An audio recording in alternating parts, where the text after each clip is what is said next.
అందరికీ నమస్కారం. కార్యక్రమం ప్రారంభించే ముందు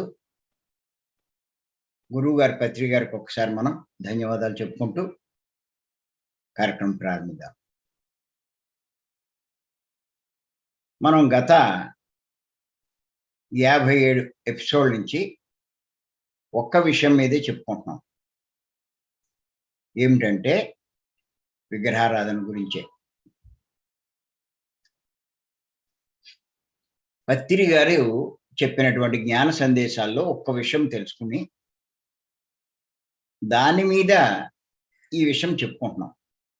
ఏమిటంటే ఆ సందేశం, ఆత్మజ్ఞాని శరీరాన్ని పుణ్యక్షేత్రాలకు తీసుకువెళ్ళడు. ఆత్మను దర్శించడానికి శరీరంలోనికి వెళ్తాడు. అంటే దాన్ని ఎసెన్స్ ఏమిటి అంటే పూజలు చెయ్యడు, ధ్యానమే చేస్తాడు. ఆత్మజ్ఞాని పూజలు చెయ్యడు, ధ్యానమే చేస్తాడు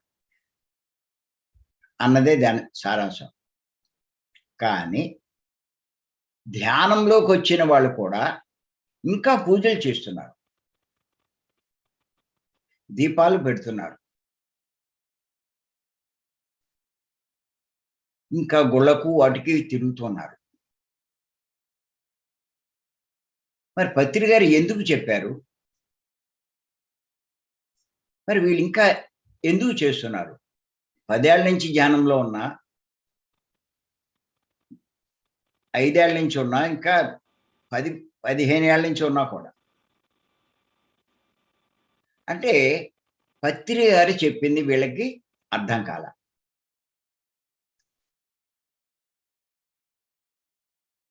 పూజలు ఎందుకు చేయకూడదు? విగ్రహారాధన ఎందుకు చేయకూడదు? ధ్యానమే ఎందుకు చెయ్యాలి? అన్న అవగాహన కలగకపోవడం వల్లే ఇలా చేస్తున్నారు. ఇంకా చాలా మంది అభిప్రాయం ఏంటంటే, చేస్తే నష్టమేంటి? అదేం తప్పు కాదు కదా! అంచేత మేము అది చేస్తాము, ఇది చేస్తామంటారు. ఇంకా కొంతమంది ఏమంటారంటే, మాకు అర్థమైంది, మేము మానేద్దాం అనుకుంటున్నాం. ఇంట్లో వాళ్ళ ఒత్తిడి ఎక్కువైపోయి మేము చేయవలసొస్తుందంటారు. మా వరకు మాకు చేయాలనేమి లేదు, కానీ ఇంట్లో గురించి అంటూ ఉంటారు. అంటే మొత్తం మీద చేస్తున్నారు. ఇలాగ రకరకాల కారణాలు చెప్తున్నారు. ఏది ఏమైనా ఒకటే లెక్క. పూజలు చేస్తున్నారు అంటే కనుక ఖచ్చితంగా వాళ్ళకి అవగాహన లేదు. దేని మీద అవగాహన లేదు అంటే దైవం గురించి, దైవం మీద అవగాహన లేదు. దైవం గురించి సరిగ్గా అర్థం చేసుకోలేదు. దైవం ఎవరో, దైవం ఎక్కడుంటాడో, ఆ దైవాన్ని ఎలా ఆశ్రయించాలో, ఆశ్రయిస్తే వచ్చే లాభాలేంటో, దైవాన్ని కాకుండా ఇంకా ఎవరిని ఆశ్రయించినా వచ్చే నష్టమేమిటో, ఈ విషయాలు అవగాహన లేదు. లేకపోవడం వల్ల అలాగే చేస్తూ ఉంటారు. ఇక్కడ ఇప్పుడే చెప్పుకున్నాం. అజ్ఞుడు, అల్పజ్ఞుడు, విజ్ఞుడు అని. దీన్ని కూడా మనం అన్వయించుకోవచ్చు. అజ్ఞుడు అంటే నేను దేహము అన్న భావంలో ఉన్నవాడు. అలాగే విగ్రహమే దేవుడు అన్న భావంలో ఉన్నవాడిని అజ్ఞుడు కూడా అని కూడా అనొచ్చు మనం. అల్పజ్ఞుడు అంటే నేను దేహం కాదు, ఆత్మ అన్న విషయం తెలుసు.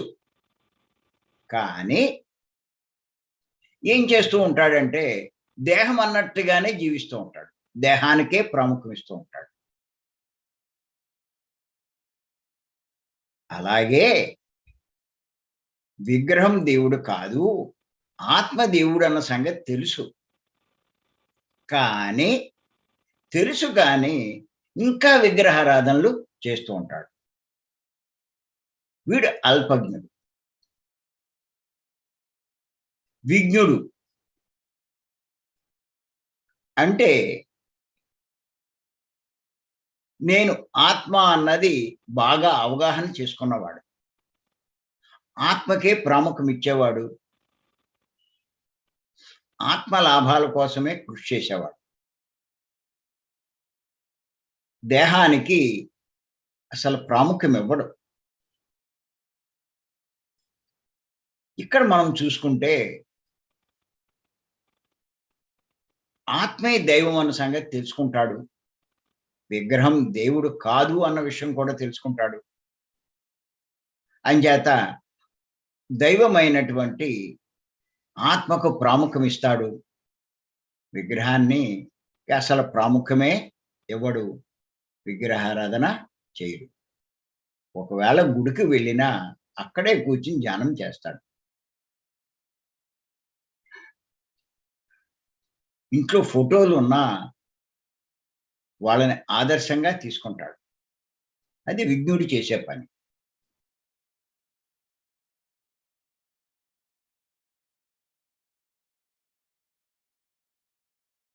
మాంసాహారం వరకు వచ్చేసరికి మళ్ళా ఈ 3 వర్తిస్తాయి.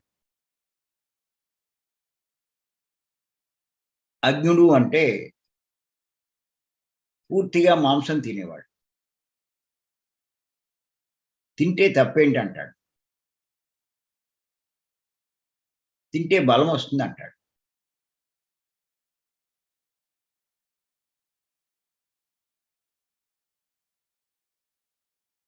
ఇంక అంతకన్నా వాడికేం తెలీదు.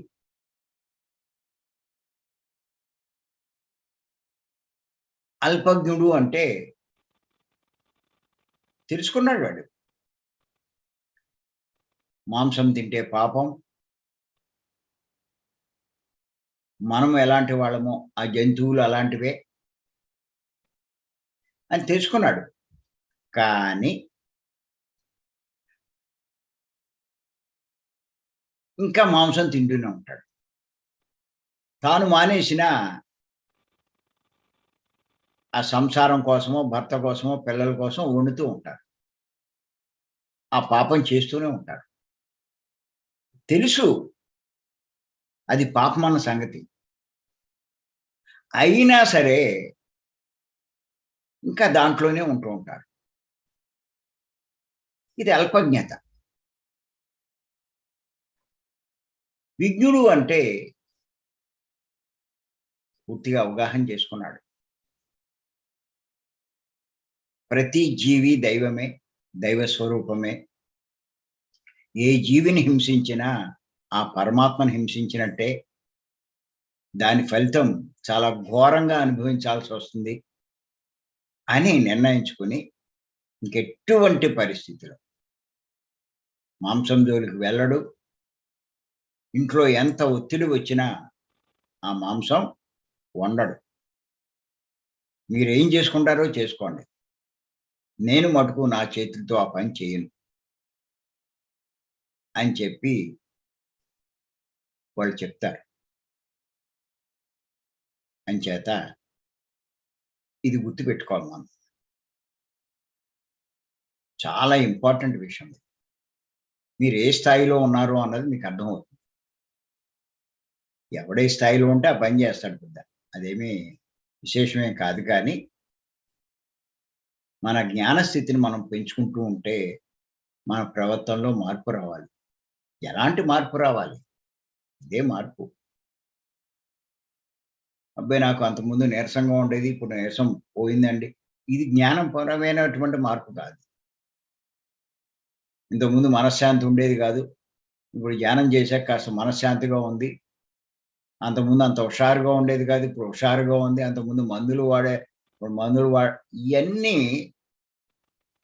జ్ఞానం పెరిగినట్టేం కాదు.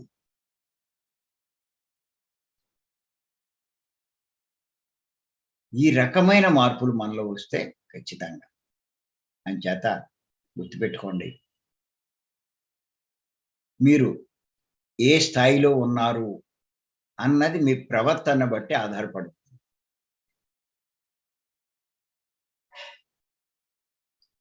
మీరింకా పూజలు చేస్తున్నారు అంటే, ఇంకా విగ్రహం దైవం అనే భావంలో ఉన్నారు.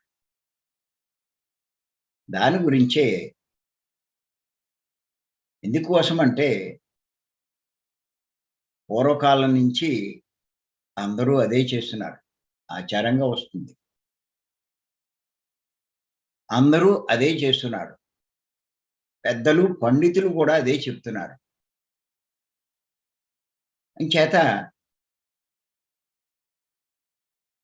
దాన్ని అలాగే కొనసాగిస్తున్నారు. పత్రి గారొచ్చిన తర్వాతే అర్థమైంది.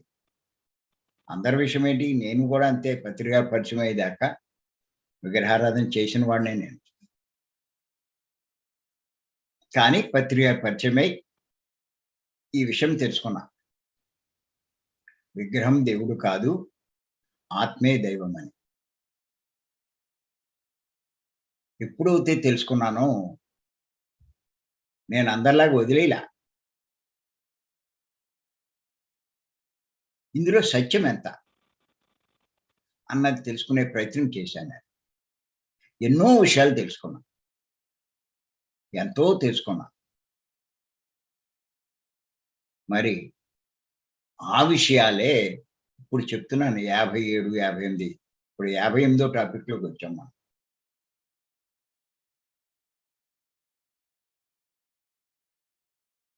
ఎంతో అధ్యయనం చేశాను. ఫస్ట్ చూసుకున్నాను నేను. విగ్రహం దైవమా? ఆత్మ దైవమా అన్నది. ఫస్ట్ చూసాను నేను.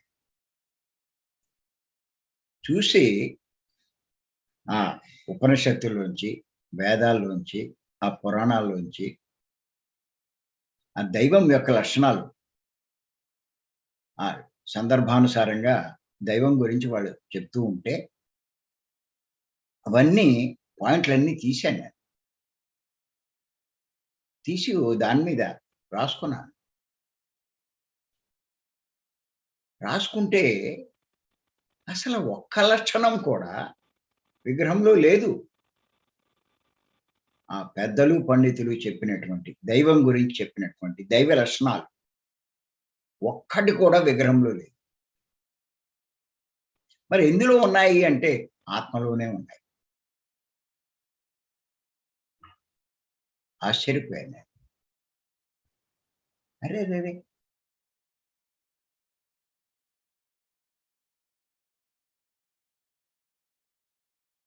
దైవం యొక్క లక్షణం ఒక్కటి కూడా లేదు అంటే విగ్రహం. విగ్రహం దేవుడు కాదనేగా.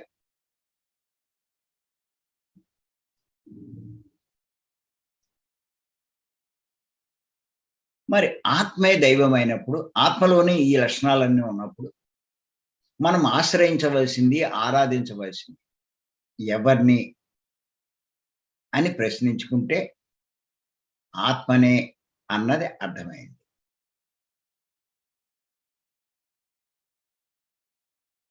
అప్పుడు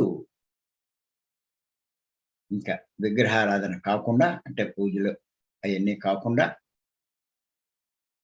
ఆత్మను ఆరాధించే మార్గమే ధ్యానం, శ్వాస మీద ధ్యాస అని చెప్పి శ్వాస మీద ధ్యాస ఉంచడం మొదలెట్టాను.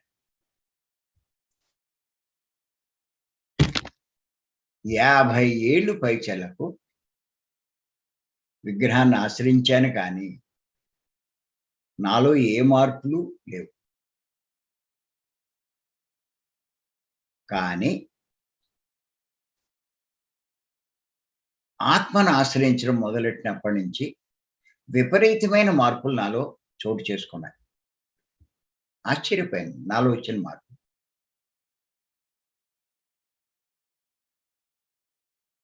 అంతులేని శక్తి నాలో పెరిగింది. అన్నిటిని అవగాహన చేసుకునే శక్తి పెరిగింది.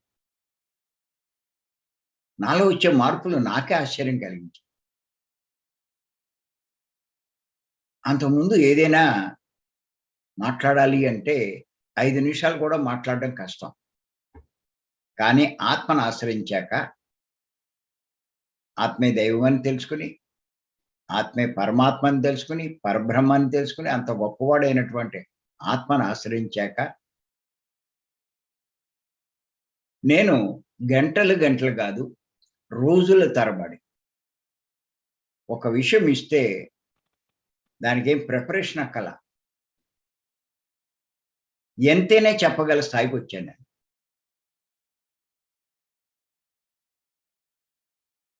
ఇంత మార్పు ఎలా వచ్చింది?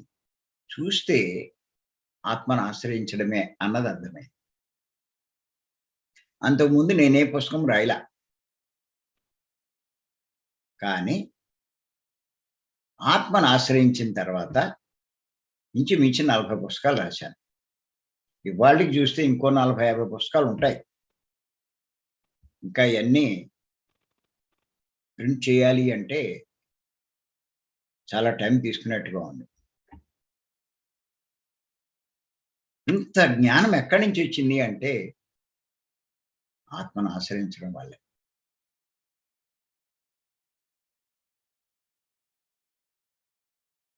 ఇంతకుముందు డబ్బుకి ప్రాముఖ్యం ఇచ్చేవాడిని. కానీ ఆత్మను ఆశ్రయించాక జ్ఞానానికి ప్రాముఖ్యం ఇస్తున్నాను.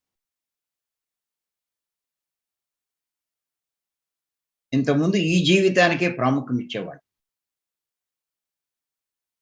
ఇప్పుడు ఈ జీవితమే కాదు, మరణించిన తర్వాత కూడా జీవితం ఉందన్న సంగతి అవగాహన చేసుకొని, దానికి కూడా ప్రాముఖ్యం ఇస్తున్నాను. ఇంతకుముందు వ్యాపారం చేసేవాడిని. ఇప్పుడు అందరికీ జ్ఞానాన్ని బోధిస్తున్నా. ఇదివరకు దేహ సేవలు చేసేవాడిని. దేహానికి లాభించే సేవలు. అన్నదానాలు, ఇయి అయ్యి డబ్బు ఖర్చు పెట్టడం ఇయన్నీ దేహ లాభాలకే. ఇతరుల దేహాలకి లాభం కలిగించే పనులే చేసేవాడిని. ఇప్పుడు ఆత్మ సేవలు చేస్తున్నా. ఆత్మకు లాభం కలిగించే పనులు చేస్తున్నా.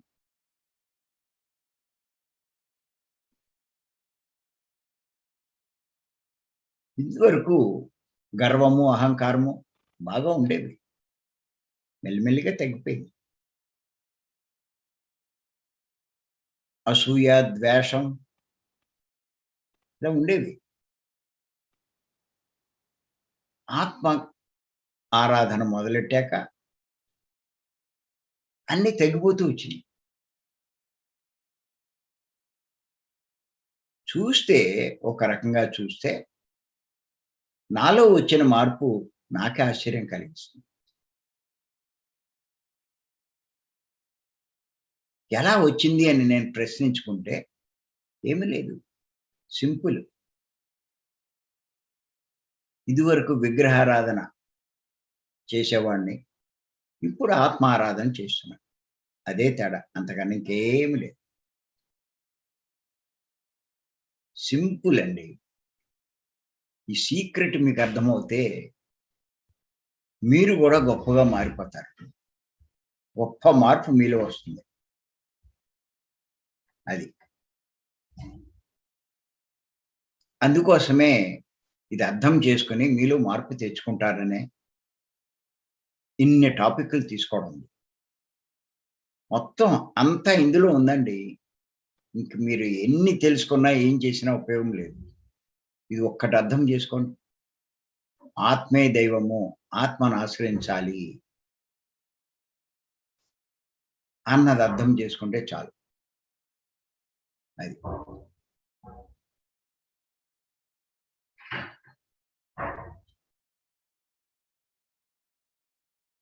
ఇప్పుడు మన మాస్టర్స్‌లో కూడా చాలా మందికి ఇది ఇంకా సరైన అవగాహన లేక ఏం చేస్తున్నారు అంటే భౌతికమైన, మానసికమైన లాభాల కోసం గైడింగ్ మెడిటేషన్‌లు, విజువలైజేషన్ అంటే భవిష్యత్తును ఊహించుకోవడం. వాడు అనుకున్నట్టుగా ఇప్పుడు ఊహించుకుంటాడు. ఇలాంటి మెడిటేషన్‌లు చెప్తున్నారు. సరే ఎవరి స్థాయిలో వాళ్ళు చెప్తారిది. అక్కడ తప్పు అనేది ఏమి లేదు కానీ, ఇక్కడ మీరు అవగాహన చేసుకుంటే ఆ లాభం మీరు పొందుతారు. శ్వాస మీద ధ్యాస వదిలేసి ఎంతసేపు ఆ గైడింగ్‌లో ఉండిపోతున్నారు.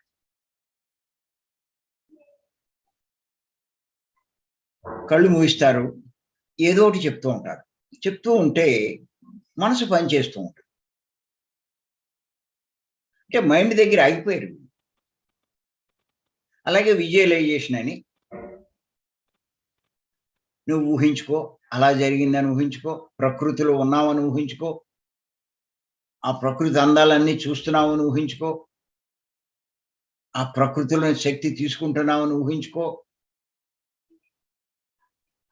ఇలా చెప్తూ ఉంటారు.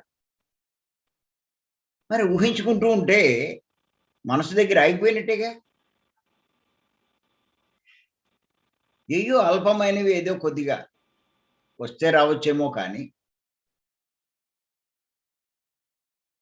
వాళ్ళ ఆత్మను ఆశ్రయించలేదు. మనసును దాటలేదు. మనసు దగ్గరే అయిపోయారు.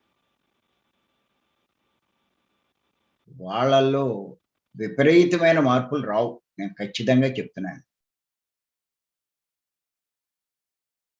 వాళ్ళక్కడే అయిపోతారు.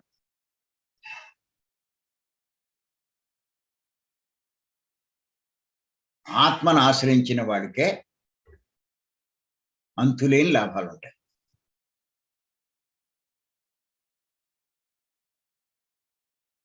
చెప్పాను నేను. మనసును దాటి ఆత్మతో మనం ఉన్నట్లయితే ఇది ఆత్మ, ఇది దేహం. ఆత్మ లక్షణాలన్నీ దేహంలో ప్రస్ఫుటమవుతూ ఉంటాయి.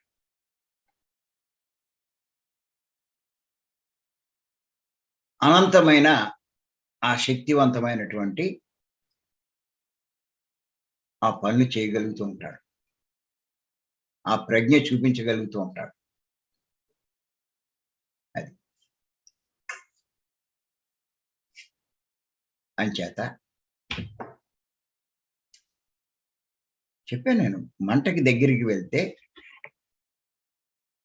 మంట లక్షణాలు ఆ వేడి మనకు తగులుతూ ఉంటాయి.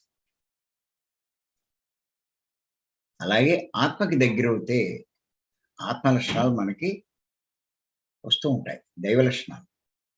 అపారమైన జ్ఞానం, అపారమైన ఆనందం, అపారమైన శాంతి, అపారమైన శక్తి. ఒకటా రెండా? కానీ మధ్యలో మనసు అనే అట్టముక్క పెట్టుకుంటే ఏమవుతుంది? ఏముండదు. అదే నేను చెప్పేది. అయిపోతున్నారు అక్కడ మనసు దగ్గర. అందులో లాభాలున్నాయంటారు. అల్ప లాభాలకి, అనంతమైన లాభాలకి తేడా వాళ్ళకి అర్థం కాదు.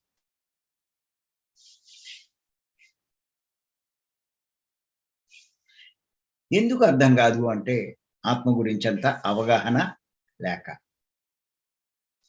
ఆత్మ ఎంత గొప్పదో తెలుసుకోక. అది తెలుసుకున్నవాడు ఆత్మనే ఆశ్రయిస్తాడు కానీ ఇంక దేన్ని ఆశ్రయించడు. అసలు మీరు ఆత్మను ఆశ్రయించండి. మీరు పొందందంటూ ఏదుంది? ఇంచేత పూజల్లో ఉన్నవాడికి గుణం మారదు, మనసు శుద్ధి కాదు, బుద్ధి వికసించదు, వాళ్ళ ప్రవర్తన మారదు. ఇంక ఇలా చెప్పుకుంటూ పోతే అంతా నష్టమే.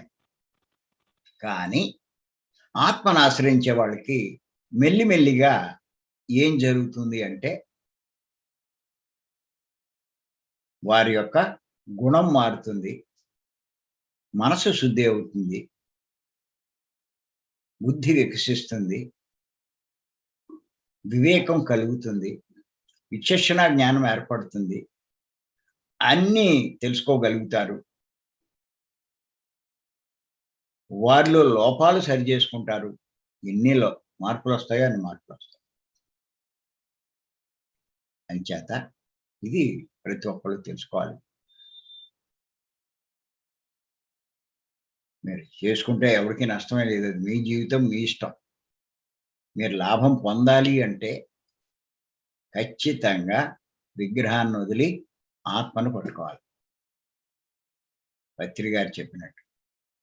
మీకు తెలియకపోతే ఇంకా తెలుసుకునే ప్రయత్నం చేయండి. 57, 58 టాపిక్స్ చెప్పాను అంటే దాన్ని బట్టి మీరు అర్థం చేసుకోవాలి. ఇంకా చెప్పొచ్చు. చెప్తానేమో. ఇంకెన్ని చెప్తానో. ఎంచేతంటే దైవం గురించి, ఆత్మ గురించి ఎంత చెప్పినా తక్కువే. తెలుసుకునే కొద్దీ ఇంకా అనంతంగా వస్తూనే ఉంటాయి. అంచేత ప్రతి ఒక్కళ్ళు ఇది అర్థం చేసుకొని ధ్యానం చేయండి. శ్వాస మీద ధ్యాస ఉంచండి. కళ్ళు మూయడం కాదు. మనసు కూడా మూయండి. ఆత్మతో ఉండండి. అది. మరి ఈ అవకాశం ఇచ్చిన మీ అందరికీ నేను ధన్యవాదాలు చెప్తున్నాను. రేపు మరికొన్ని విషయాలు తెలుసుకుందాం. Thank you. Thank you.